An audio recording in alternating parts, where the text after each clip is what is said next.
priestoroch Národného domu Slovenského komorného divadla v Martine sa opäť udeľovalo najvyššie krajské ocenenie, cena Žilinského samosprávneho kraja.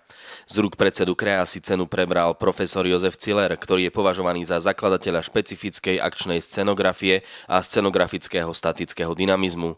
Pracuje v činohernom bábkovom a hudobnom divadle.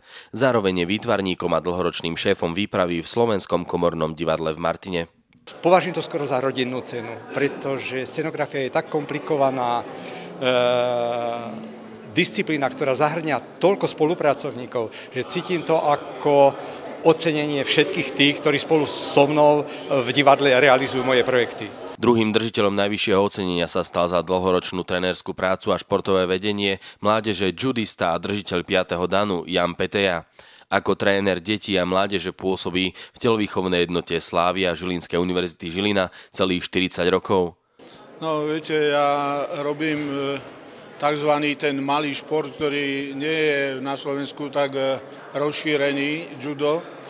A tak som bol milo prekvapený a aj dojatý, že v samosprávnom kraji našli priestor, aby moju dlhoročnú činnosť ocenili. Obaja ocenení si prebrali cenu Žilinského samosprávneho kraja pri príležitosti životného jubilea. Aj takouto maličkou troškou im prejavíme vďačnosť a pevne verím, že takto to bude aj po ďalšie roky, kedy občania sami aktívne prídu a všimnú si ľudí, ktorí sú okolo nich a poďakujú im.